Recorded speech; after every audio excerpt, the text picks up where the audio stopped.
వీరాభిమన్యుడు. మహాభారత చరిత్రలో ఇతగాడు సదా ధ్రువతార వలె ప్రకాశిస్తూ ఎనలేని కీర్తి ప్రతిష్టలను సంపాదించుకున్నవాడు. అతడే వీరార్జునుడు సుభద్రల పుత్రుడు అభిమన్యుడు. 16 సంవత్సరముల అతి చిన్న వయసులోనే తన వంశ పేరు ప్రతిష్టలకై అధర్మానికి వ్యతిరేకంగా ధర్మయుద్ధాన్ని ప్రకటించినవాడు. కౌరవులపై వీరోచిత పోరు జరిపి అమరుడైనవాడు వీరాభిమన్యుడు. సుభద్ర, ఎంతో అలసిపోయినట్టు కనిపిస్తున్నావు.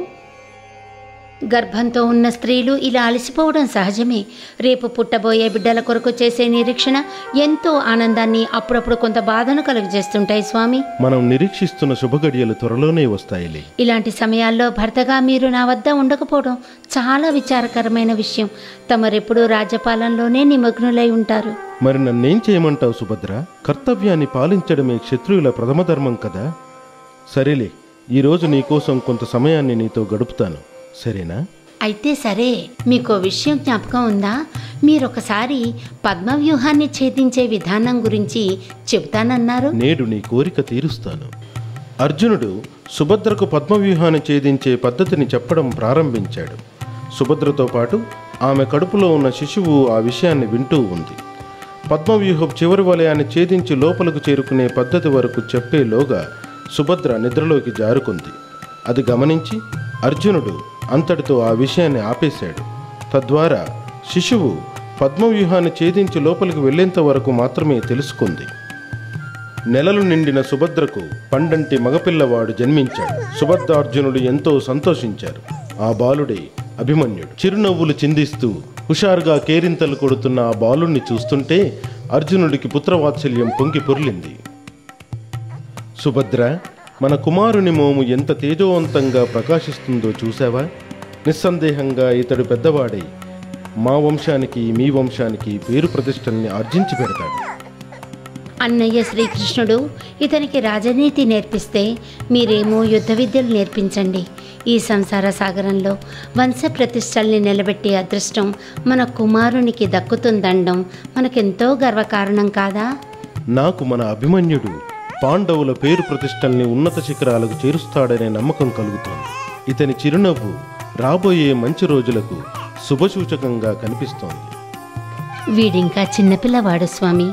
మన పిల్లవాణ్ణి మనమే ఎక్కువగా ప్రశంసించడం మంచిది కాదు కదా స్వామి. ప్రతిదీ అంతగా ఆలోచించవద్దు. నువ్వు తప్పక చూస్తావు. ఇతని పేరు ప్రతిష్టలు 4 దిక్కులా విస్తరిస్తాయి. ఇతని పేరును గర్వంగా చెప్పుకుంటావు. అర్జునుడు పాండవులలో మధ్యముడు. కౌరవులు వీరికి పినతండ్రి కొడుకులు. వీరెప్పుడూ అధికార దాహంకై పరితపించేవారు. కౌరవులు పాండవులపైన దుర్మార్గాలను తలపెట్టినారు. పాండవులలో అగ్రజుడైన ధర్మజుడికి జూదమన్న మిక్కిలి మక్కువ. ఇది అతనికి వ్యసనమై జూదానికి బానిసైనాడు. ఈ బలహీనతను ఆసరాగా చేసుకొని దుర్యోధనుడు అతని జిత్తుల మామ శకునితో కలిసి జూదానికి ధర్మరాజుని ఉసిగొలిపారు.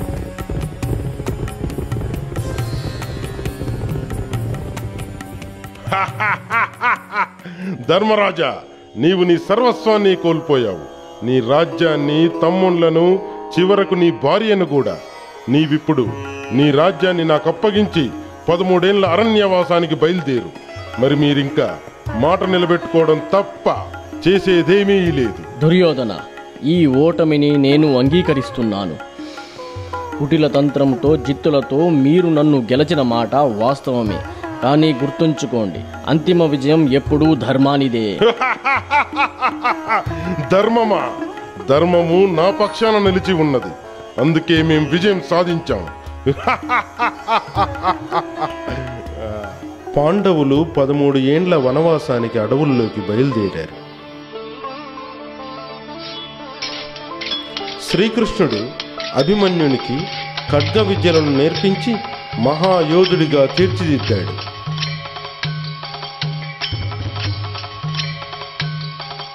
మామయ్య, నేను కౌరవులతో పోరాడుతాను. వారిపై ప్రతీకారం తీర్చుకుంటాను. వారిని ఓడించి మన రాజ్యాన్ని తిరిగి హస్తగతం చేసుకుంటాను. అల్లుడా, నీ మాటలన్నీ యథాతథమే. క్షత్రియ యోధుడు ఈ విధంగానే ఆలోచించాలి. నిజంగా నీ ధైర్యానికి నేనెంతో గర్వపడుతున్నాను. పాండవుల 13 ఏండ్ల వనవాసము పూర్తి కావచ్చింది. ఆ సమయంలో కౌరవులు విరాట మహారాజుపై దండయాత్ర చేశారు. కానీ మారువేషంలో ఉన్న పాండవుల సహాయంతో విరాటరాజు కౌరవులను ఓడించాడు. యుద్ధానంతరం పాండవులు తమ తమ నిజస్వరూపాలతో విరాటునికి వాస్తవాన్ని వివరించారు. నేను అర్జునుడను, ఇతను మా పెద్దన్నయ్య ధర్మరాజు, ఇతను చిన్నన్నయ్య భీముడు, వీరు నకుల సహదేవులు. మీ అందరినీ నిజరూపంలో చూసి ధన్యుణ్ణయ్యాను. నేను నా కుమార్తె ఉత్తర వివాహం కొరకు మీలాంటి వరునికై అన్వేషిస్తున్నాను. మీరు ఆమెను వివాహమాడి భార్యగా స్వీకరించి నన్ను అనుగ్రహించండి. ఇది జరగని పని మహారాజా. నేను ఉత్తరకు గురువును. గురుస్థానం తండ్రితో సమానం కదా. అందువల్ల నేను ఆమెను వివాహం ఆడలేను. కానీ నా వీరకుమారుడైన అభిమన్యుడు ఉత్తరను వివాహమాడుటకు అన్ని విధాల అర్హుడు. ఉత్తరను నా కోడలుగా స్వీకరిస్తాను. సంతోషం. మీ బంధుత్వంతో నేను చరితార్థున్నయ్యాను స్వామి. అర్జునుడి నిర్ణయాన్ని తెలుసుకున్న శ్రీకృష్ణుడు అభిమన్యుణ్ణి తన బంధుజన పరివారమంతటినీ విరాటకు తీసుకువస్తాడు. ఉత్తరాభిమన్యుల వివాహం రంగరంగ వైభవంగా జరిగింది. పాండవుల 13 సంవత్సరాల వనవాసము పూర్తయిపోయింది. వారు హస్తినాపురాన్ని చేరుకున్నారు. పురవాసులందరూ మంచి రోజులు వచ్చాయనుకున్నారు. ప్రజలందరూ ఎంతో సంతసించారు. కానీ పాండవులు తాము కోల్పోయిన రాజ్యమంతటిని తిరిగి దక్కించుకోవాలని ఒకచోట సమావేశమైనారు.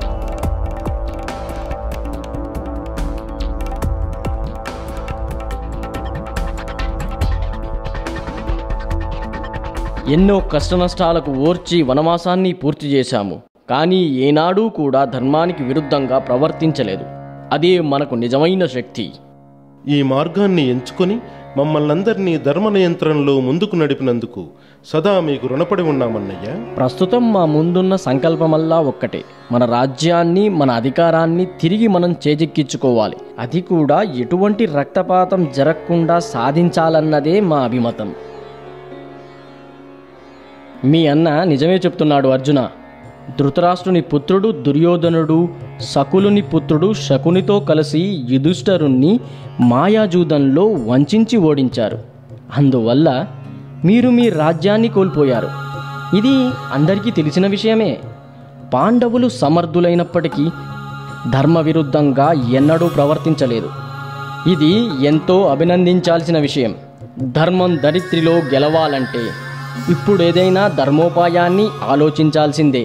కోల్పోయిన మీ రాజ్యాన్ని మీరు చేజిక్కించుకోవాల్సిందే.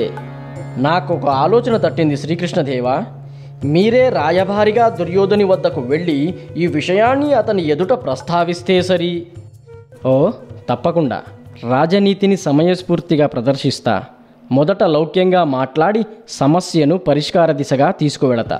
శ్రీకృష్ణుడు దూతగా పాండవుల సందేశాన్ని తీసుకొని దుర్యోధనుని వద్దకు వెళ్తాడు.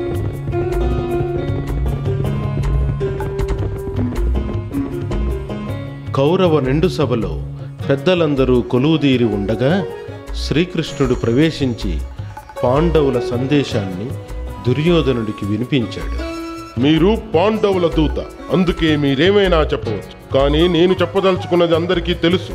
అయినా మళ్ళీ చెబుతున్నాను, నా నుండి వాళ్లకు దక్కేదేమీ లేదు. పాండవులు న్యాయంగా వారికి చెందాల్సిన అధికారాన్ని మాత్రమే అడుగుతున్నారు. వాళ్ళ అధికారాన్ని వారికి ఇచ్చేస్తే నీ గౌరవ ప్రతిష్టలు పెరుగుతాయే తప్ప నీవు నష్టపోవుగా. మరి పాండవులు క్షత్రియులై ఉండి బిచ్చం ఆడుకుంటున్నారు కదా, వారికి ఇది అగౌరవం కాదా? వారికి వారి రాజ్యం తిరిగి ఇవ్వడం జరగని పని. సూదిమనంత స్థలాన్ని కూడా ఇవ్వను. వారికి సామర్థ్యం ఉంటే యుద్ధం చేసి తీసుకోమనండి. చూడు గాంధారి పుత్ర, పాండవులు యుద్ధం చేయదలుచుకోవట్లేదు. సమర్థత అంటే అర్థం సోదరులతో యుద్ధం ఒకటే కాదు, వారిని అర్థం చేసుకోవడం. వారు సమర్థులు, కానీ యుద్ధం చేయలేరు. అసలు నిజమేమిటంటే దేవకీనందన, వాళ్ళు పిరికి పందలు, అందుకని యుద్ధం చేయలేరు. మాకు యుద్ధం అంటే భయం లేదు. వారికి వారి రాజ్యమే కావాలనుకుంటే మాతో యుద్ధం చేయమను. ఇంత అహంకారం మంచిది కాదు దుర్యోధన. అహంకారం మనుషుని అవివేకవంతునిగా మారుస్తుంది. అందువల్ల తన సమీపంలోని రేపటి భవిష్యత్తు కూడా అంధకారమైపోతుంది.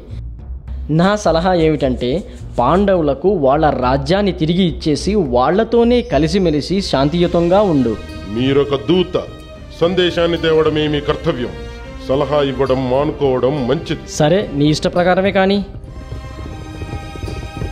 శ్రీకృష్ణుడికి అన్నదమ్ముల మధ్య రక్తపాతం జరగడం ఇష్టం లేదు. మరి విధిరాతను తప్పించడం అతని చేతిలో లేనిది. హస్తినాపురం నుండి తిరిగి వచ్చి దుర్యోధనుని సందేశాన్ని ధర్మజుడికి వివరించాడు. అందరిలో ఆందోళనతో పాటు కోపము తారస్థాయికి చేరుకుంది. ఆ సమయంలో అభిమన్యుడు అక్కడే ఉన్నాడు. మామగారు, ఇక యుద్ధాన్ని ప్రకటించాల్సిందే. మేము మా పెద్దమ్మకు జరిగిన అవమానానికి ప్రతీకారం తీర్చుకోవాల్సిందే. అంతేకాదు, న్యాయబద్ధమైన మన రాజ్యాన్ని మనం ఖచ్చితంగా పొందాల్సిందే. శాంతించు నాయన అభిమన్యు. క్షత్రియుడికి ఉండాల్సిన పౌరుషాన్ని వ్రెళ్లగక్కావు. చేయవలసిన ప్రతి పనికి ఖచ్చితమైన సమయం ఒకటి నిర్దేశించబడి ఉంటుందని గుర్తించు. అప్పుడు నీ యొక్క అవసరం తప్పకుండా వస్తుంది. దాని ప్రకారం నీవు నీ కర్తవ్యాన్ని నిర్వహించాల్సి ఉంటుంది. విధి బలీయమైనది. శాంతి ప్రయత్నాలు ఎన్నో జరిగినప్పటికీ ఫలితం లేకపోయింది. చివరకు యుద్ధం ప్రారంభమైంది. అన్నదమ్ముల మధ్య జరిగిన ఈ యుద్ధం చరిత్రలో మహాభారతంగా పిలువబడింది. ఈ యుద్ధం కేవలం పాండవుల ధర్మాన్ని మాత్రమే ప్రబోధించదు. అసత్యము, అహంకారము, అధికార వాంఛ మితిమీరిపోయి ఇతరుల హక్కులను కాలరాయటం అన్యాయమని, ఈ అన్యాయమే మనుషులను ఓటమి పాల్చేసి వారి వారి వినాశనానికి కారణమవుతుందని, ఇతరుల న్యాయపరమైన హక్కులను అధికారాలను సమ్మతించి మర్యాదపూర్వకంగా ఉండి ప్రాణనష్టం లేకుండా, కుల వినాశనం కాకుండా రక్షించుకోగలుగుతామని. శాంతి మార్గం మనుష్యునికి ఎంతో గౌరవప్రదమైనది. శాంతి స్థాపనకు తీసుకోబడే ఏ నిర్ణయమైనా ఆ మనుష్యుని పిరికివానిగా కాకుండా నిజమైన యుద్ధ వీరునిగా చరిత్ర గుర్తింపునిస్తుంది. కానీ దుర్యోధనుడు అహంకారమనే అంధకారంలో చిక్కుకొని కనులుండి జ్ఞానమనే వెలుగును చూడలేని అంధుడయ్యాడు. చిట్ట చివరకు ఆ రోజు రానే వచ్చింది. కౌరవ పాండవుల యుద్ధరంగం సిద్ధమైంది. తన అన్నదమ్ములు, బంధువులు, గురువులు పాండవుల శత్రువులే ఎదురుగా ఉండడం చూసిన అర్జునుని మనస్సు తల్లడిల్లిపోయింది. అర్జునుడు తన గాంధీవమనే ధనస్సును నేలపై వదిలి దుఃఖిస్తూ ఉండిపోయాడు. అర్జునుని ఈ సంకట స్థితిని చూసి శ్రీకృష్ణుడు అతనికి తన విశ్వరూపాన్ని ప్రదర్శించి సత్యాన్ని ఉపదేశించాడు. దాన్నే మనందరము శ్రీమద్ భగవద్గీతగా చెప్పుకుంటాం. ఆత్మ మరణించదు, తిరిగి జన్మించదు. ఆత్మ అంతటా నిండి ఉంటుంది. దీనిని ఆయుధాలు ఖండించలేవు, అగ్ని కాల్చలేదు, ఏ శక్తియూ దీనిని నాశనం చేయలేదు. ఆత్మకు మరణమన్నదే లేదు.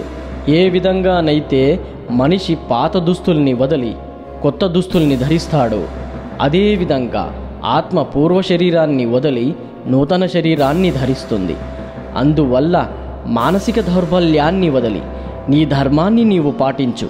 యుద్ధం చేయి ఓ అర్జున, యుద్ధం చేయి. మహాభారత యుద్ధం ప్రారంభమైంది. యుద్ధంలో వీరోచిత యుద్ధ నైపుణ్యాన్ని ప్రదర్శిస్తూ అర్జునుడి కుమారుడు యుద్ధరంగాన కదం తొక్కుతున్నాడు.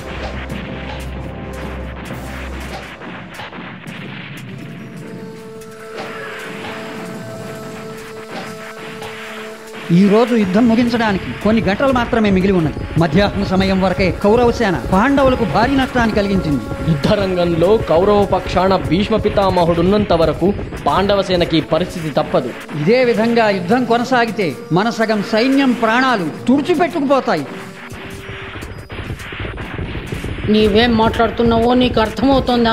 వీరుడన్న వాడికి ఈ రకమైన మాటలు శోభను కల్పించవు. వెళ్ళు, పూర్తి శక్తి సామర్థ్యాలను ఉపయోగించి నీ ప్రతాపం చూపించు. లేదు లేదు, నేనే స్వయంగా భీష్మ పితామహుని ఎదిరిస్తాను అంటూ అభిమన్యుడు తన రథాన్ని వాయువేగంతో భీష్మ పితామహుడున్న వైపుకు నడిపి ఆయన ఎదురుగా నిలిపి ఆయన మీద బాణాల వర్షాన్ని కురిపించాడు.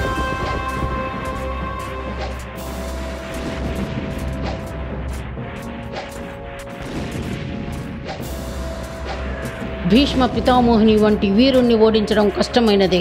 కానీ ఇది నాకు పరీక్షా సమయం. అందులో విజయం తప్పక సాధించి తీరాలి. అర్జునుడి పుత్రుడు అభిమన్యుడు శక్తిమంతుడే. వయస్సులో చిన్న బాలుడైన పరాక్రమంలో గొప్పవాడే. ఎంత స్ఫూర్తిగా పోరాట పటిమను ప్రదర్శిస్తున్నాడు. వీడిని ఓడించి తీరాల్సిందే.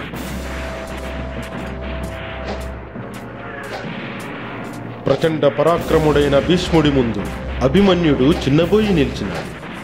ఇంతలో ఆ ప్రదేశానికి మరో పాండవ వీరుడు వచ్చి భీష్మునితో యుద్ధం చేయసాగాడు. అభిమన్యుడికి కాస్త విరామం లభించింది. అభిమన్యుడి శౌర్య పరాక్రమాలు భీష్ముణ్ణి ఎంతో ముగ్ధుణ్ణి చేశాయి.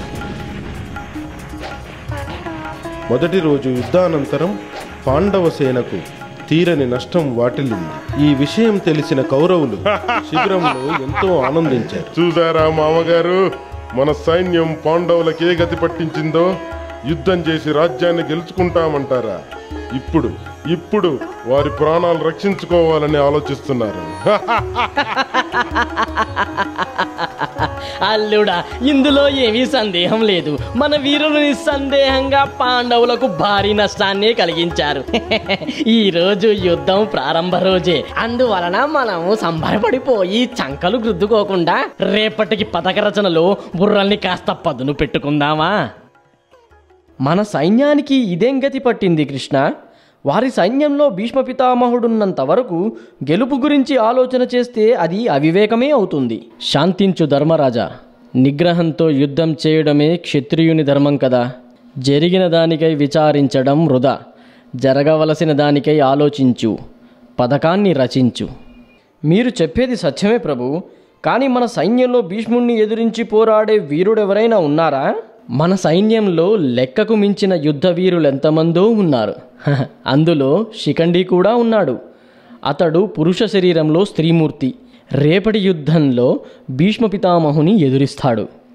భీష్ముడు ఒక స్త్రీమూర్తి పైన బాణం ప్రయోగించలేడు, యుద్ధం చేయలేకపోతాడు. మరుసటి రోజు అదే జరిగింది. శిఖండి అర్జునుడి రథంపై వచ్చి భీష్ముడితో యుద్ధం చేయసాగాడు. భీష్ముడు శిఖండిని గుర్తించాడు. తన ఎదురుగా ఉన్నది స్త్రీ. గత జన్మలో తనను వివాహమాడమని కోరిన స్త్రీ. కానీ అందుకు తాను నిరాకరించి ఆమెను నిరాశపరిచాడు. ప్రతీకారంతో ఆమె శిఖండిగా జన్మించి తనపై కక్ష తీర్చుకుంటున్నదని తెలిసి నిశ్చేష్టుడైనాడు. అర్జునుడు శిఖండిని అడ్డుపెట్టుకొని భీష్ముణ్ణి బాణాలతో గాయపరిచాడు. భీష్ముడు బాణప్రయోగానికి సిద్ధమవగానే శిఖండిని ముందుకు తెచ్చి వెనక నుండి భీష్ముని శరీరాన్ని నిలువెల్లా బాణాలతో నింపివేశాడు. శిఖండిని అడ్డు పెట్టుకుని నీవు చంపిన యుద్ధము నీతిమాలినది అర్జున. భీష్ముడికి ఇచ్చామరణం అనే వరమున్నది. అందువల్ల ఆయన్ని అర్జునుడు తాను నిర్మించిన అంపశయ్యపై పరుండబెట్టాడు. ఇప్పుడు కౌరవ సేనకు కొత్త సైన్యాధిపతి అవసరం. అందుకని గురువు ద్రోణాచార్యుణ్ణి సేనాధిపతిగా నియమించారు.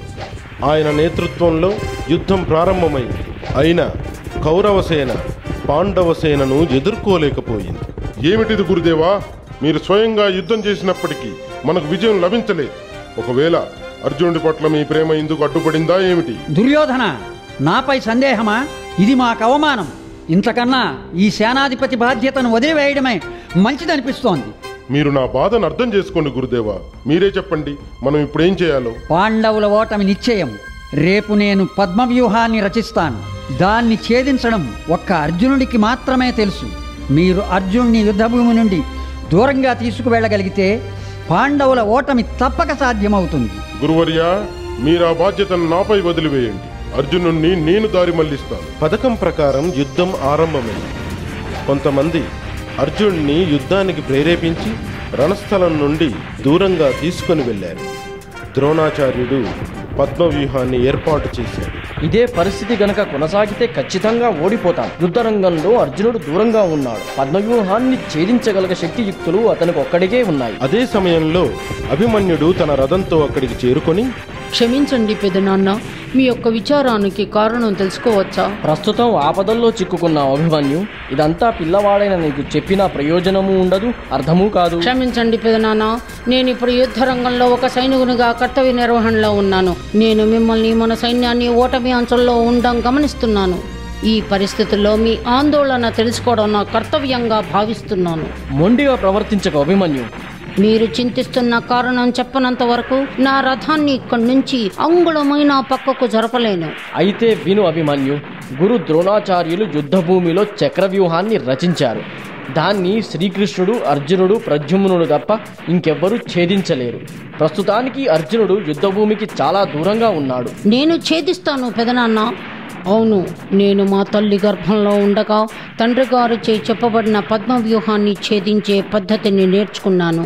అమ్మ ఈ వ్యూహాన్ని వింటూ వింటూ నిద్రలోకి జారుకుంది. అందువల్ల నాకు పద్మ వ్యూహాన్ని ఛేదించి లోపలికి వెళ్ళడం మాత్రమే తెలుసును, తిరిగి బయటకు రావడం తెలియదు. నీవు దాని గురించి చింతించకు, నిన్ను మేము అనుసరిస్తూనే ఉన్నాం.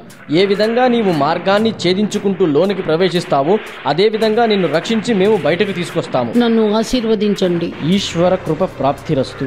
అభిమన్యుడు తన రథాన్ని పద్మవ్యూహం వైపు వెళ్ళమని సారథిని ఆదేశించాడు. అతను పద్మవ్యూహపు సమీపానికి వచ్చాడు. మిగిలిన పాండవ యోధులంతా అతన్ని అనుసరించసాగారు. పద్మవ్యూహపు మొదటి ద్వారం వద్దనున్న ద్రోణాచార్యుడితో అభిమన్యుడికి యుద్ధం మొదలైంది. అభిమన్యుడు మొదట రక్షణ వలయాన్ని ఛేదిస్తూ ముందుకు దూసుకుపోయాడు. ద్రోణాచార్యుడు అచేతనుడై నిలిచిపోయాడు. అభిమన్యుడు అలా ముందుకు వెళ్ళసాగాడు. పాండవులు పథకం ప్రకారం అభిమన్యుని వెంటే వెళ్ళసాగారు. ఇది గమనించి జయద్రుడు పాండవులు ప్రవేశించిన వలయాన్ని తిరిగి బంధనం చేసివేశాడు. అయ్యో అభిమన్యు, చక్రవ్యూహంలో నీవు ఒంటరివాడివైనావా? ఈశ్వరుడే నిన్ను రక్షించుగాక. అప్పుడు అభిమన్యుని యుద్ధం దుర్యోధనునితో మొదలైంది. వారిరువురు లెక్కకు మించిన బాణప్రయోగాలతో పోటీని ప్రదర్శించారు. ఆ వీరబాలకుణ్ణి ఎదుర్కోవడం దుర్యోధనుడికి దుర్లభమైనది. తొందరగా నీవు దుర్యోధను వద్దకు వెళ్ళు, అతన్ని రక్షించి బయటికి తీసుకురండి. లేదంటే ఈరోజు దుర్యోధనునికి అభిమన్యుని చేతిలో చావు తప్పదు. కౌరవ వీరులంతా ముందుకు వెళ్ళి దుర్యోధనుని రక్షించి అభిమన్యునికి దూరంగా తీసుకువెళ్లారు. దీంతో అభిమన్యుడికి ఆగ్రహం కట్టలు తెంచుకుంది. తన బాణ ప్రవాహాన్ని నలుదిక్కులా ప్రయోగించి కౌరవ సేనల్ని చీల్చి చెండాడడం ప్రారంభించాడు. ప్రళయకాల రుద్రుడి వలె విజృంభించి కౌరవ సైన్యాన్ని శవాల గుట్టగా మార్చివేశాడు. ఇప్పుడు కర్ణుని వంతు వచ్చింది. అభిమన్యుణ్ణి ఎదిరించి నిలబడటం కర్ణుడికి అసాధ్యమైంది. అభిమన్యుని బాణం కర్ణుని స్వర్ణ కవచాన్ని చీల్చివేసింది. ఇప్పుడు శల్యుని వంతు. ఒకే ఒక్క బాణంతో శల్యుణ్ణి చంపివేశాడు. తరువాత శల్యుని సోదరుడు నేల కొరిగాడు. అభిమన్యుడు సైనికుల రథాల్ని తన బాణాలతో తునాతునకలు చేశాడు. వారంతా ప్రాణరక్షణకై యుద్ధరంగంలో పరుగులు తీస్తూ పారిపోయారు. ఇది చూసిన ద్రోణాచార్యుడు, చూశావా దుశ్శాసన, అభిమన్యుడు మహాబలవంతుడే కాక జ్ఞాన సంపన్నుడు. ఇతడు తన తండ్రి అర్జునుని వలె బాణప్రయోగం చేస్తున్నాడు. మీరు వ్యర్థంగా శత్రువును ప్రశంసిస్తున్నారు. ఇప్పుడే నేను వాడికి ఏ గతి పట్టిస్తానో మీరు చూస్తూ ఉండండి. యుద్ధరంగాన అభిమన్యుని దుశ్శాసుని రథాలు ఎదురెదురుగా వచ్చి నిల్చున్నాయి. వేగంగా ఒకరిపై ఒకరు బాణప్రయోగాలు చేసుకున్నారు. కాసేపటికి దుశ్శాసనుని గర్వం పటాపంచలైంది. అభిమన్యుని బాణం వచ్చి దుశ్శాసనుని గాయపరిచి మూర్ఛ కలిగించింది.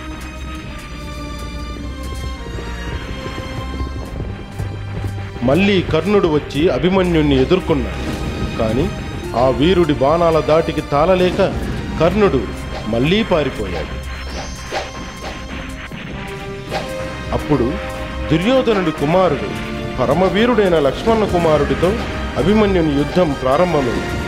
అభిమన్యుని ధనస్సు నుండి శక్తివంతమైన బాణం వెలువడి లక్ష్మణ కుమారుని శిరస్సును మొండెం నుండి వేరు చేసింది. కర్ణుడు, ద్రోణుడు అభిమన్యుణ్ణి ఎదిరించసాగారు.